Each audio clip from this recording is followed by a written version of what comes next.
दिल्ली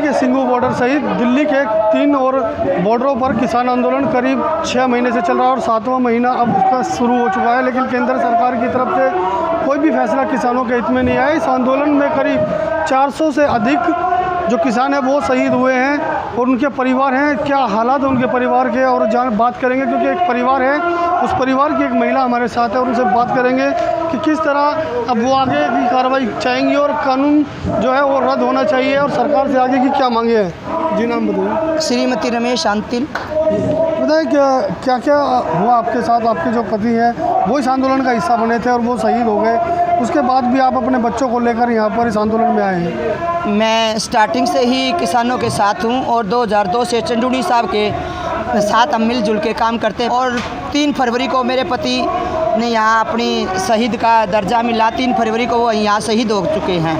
हम काले कानून को रद्द करा के फिर अपनी फैसिलिटी की बात करेंगे। पहले तो हमारी बच्चों की भी जान जाए या हमें भी जान देनी पड़ जाए। मैं इतना मानती हूँ कि एक बच्चे को नौकरी और 25 लाख रुपए तक इनको मिलना चाहिए और जितने इनके बच्चे हैं उनकी फ्री पढ़ाई होनी चाहिए। तो एक शहीद स्मारक भी बनाया गया है यहाँ पर, जहाँ पर तमाम जो राज्यों के किसान थे जो शहीद हुए थे उनके लिए भी यहाँ पर एक मिट्टी वहाँ की कलश में मंगवाई गई थी। हाँ, ये जितने भी गांव में शहीद हुए हैं या पंजाब के या हरियाणा के सभी के गांव की मिट्टी यहाँ पे लाई गई है। जो शहीद परिवार है संयुक्त मोर्चा उसकी दिल से तहे दिल से हमारी मदद करेगा। तो अब आंदोलन जो है वो और तेज़ होगा या स्थिर रहेगा? किस तरह की आगे की कार्रवाई चलेगी? आगे की कार्रवाई जो हमारे को संयुक्त मोर्चा हमारे को सलाह देगा और जो उसकी एक कॉल का इंतज़ार है, तो हम महिलाएं, श्रीमती रमेश अंतिल की महिलाएं जितने पूरे हरियाणा या उत्तर प्रदेश से, और हमारी सुमन हुड्डा जी जो प्रदेश की महिला अध्यक्ष बनाई गई है। पहले प्रदेश में मैं ही काम करती थी, लेकिन मेरे पति शहीद होने के वास्ते मैंने सुमन हुड्डा जी को बता दिया कि भाई मैं प्रदेश में नहीं संभाल पाऊँगी, मैंने बच्चे भी संभालने हैं, धरना भी संभालना है।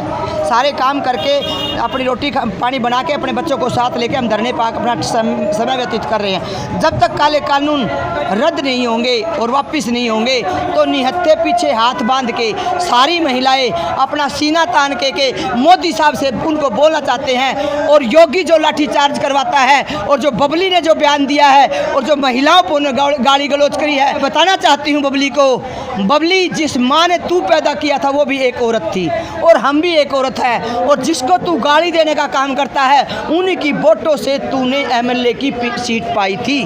आज तू गाली दे रहा है, शर्म नहीं आती तेरे को? तू कर है ऐसे बेटे को जन्म देने के लिए? मैं उस माँ को धुतकारती हूँ। क्या उस माँ ने अपने बेटे को कोई सलाह नहीं दी? क्या उसको मान और सम्मान करना नहीं सिखाया? ऐसी माँ को तो डूब के मर जाना चाहिए। नहीं माफ़ी मांगे आन के जो उन्होंने टोल प्लाजा पे जाके और गांव में जाके वो अपने झल्लूस निकाल रहे हैं। खट्टर सरकार, किसी एमएलए को, किसी मंत्री को हम आपके गांव में दौरा नहीं करने देंगे। और अगर आप गिरफ्तार करते हो तो महिलाओं को साथ करो, जननी माँ को साथ करो। उन दो को क्यों? उन दोनों क्या तेरा बलात्कार किया है, या तेरे को गोली चलाई है, या लाठी चलाई है, या तेरे को फांसी पे लटकाया है?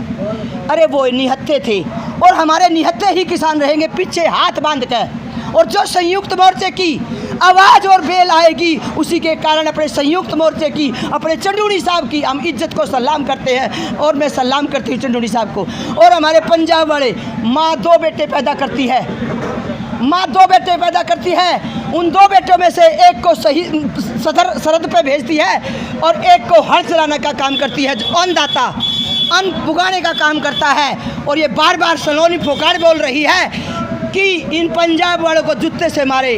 अरे सोनाली फोकाड़, तेरे में हिम्मत है तो मेरे पंजाब वाले भाइयों को छेड़ के दिखा दे। श्रीमती रमेश अंतिल तेरे को ऐसे बता देगी तू गद्दार है, गद्दारों का चोले में बैठी है। जिस दिन गद्दारों के चोले का पर्दा तेरी आंखों से उठ जाएगा तो तेरे को पता लग जाएगा कि किसान क्या है।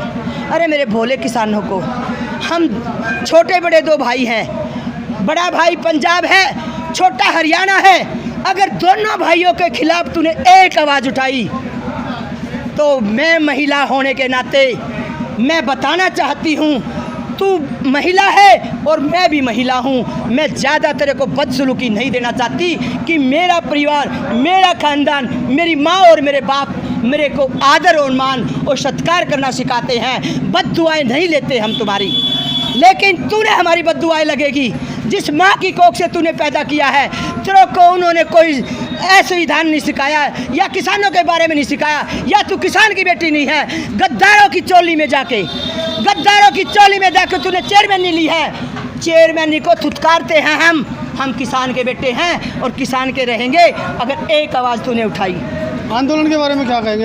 आंदोलन के बारे में अगर हमारा संयुक्त मोर्चा एक हमारे को बैल देगा तो पूरी महिलाएं, पूरा हरियाणा, पूरा पंजाब, उत्तराखंड, यूपी, महाराष्ट्र, बंगाल या कर्नाटका सभी हमारे साथ हैं। और बहनें सीने में लाठी खाएंगी और निहत्थे जाएंगी, ना लाठी लाएंगे ना कुछ करेंगे। ये आंसू गैस के गोले फेंक के या हमारे गोलियां कैसे भूनने, हम भूनने के लिए तैयार हैं। लेकिन हमारा संयुक्त मोर्चा, हमारे राज्यवाल या हमारे चंदूनी साहब या हमारे राकेश टकेत जी, कोई भी हमारे को सलाह ये नहीं देता कि तुम हुड़दंग मचाओ।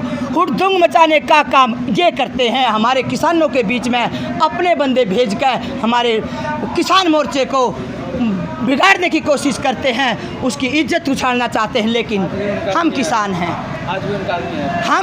हम किसान हैं। किसान कभी किसी पे लाठी चार्ज शांतिपूर्वक चलेगा, बिल्कुल शांतिपूर्वक चलेगा। 2024 तक अगर चला तो 24 तक डट के दिखाएंगे। 2024 का ही टारगेट क्यों लिया जाता है सारी जगह? 2024 को मोदी साहब को दिखा देंगे, वोट की चोट से उसको उड़ा के दिखाएंगे। हमें न लाठी चलानी, न गोली चलाने, न आंसू गैस के गोले चलाने। जो बेटे पुलिस में पैदा है वो भी हमारे पैदा किया हुए हैं, नहीं उनसे लड़ाई करेंगे, उनकी ड्यूटी है। जब खाकी ड्रेस पहन लेते हैं तो वो मोदी की सरकार के हो जाते हैं, जब वो सिविल बेटे में होते हैं तो वो हमारे बेटे हैं। वो ड्यूटी है। मैं कहती हूँ बेटा तुम्हारी ड्यूटी है, पुगाओ अपनी ड्यूटी पे, ड्यूटी का फर्ज निभाओ। जो किसान आंदोलन है वो और भी तेज होगा आने वाले समय में, क्योंकि दिल्ली के तमाम बॉर्डरों पर फोर्स भी तैनात है और यहाँ किसानों का कहना है कि जो सामने खड़े किए हैं वो भी हमारे बेटे हैं और भाई हैं, क्योंकि जवान और किसान का नारा लाल बहादुर शास्त्री ने इस देश को दिया था। अब देखना है कि ये आंदोलन और कितना तेज होगा और केंद्र सरकार इस पर क्या फैसला लेगी। दिल्ली से नेटवर्क 10 के लिए, दिल्ली से असल न्यूज़ के लिए निधि सैन के साथ प्रदीप जैन की रिपोर्ट।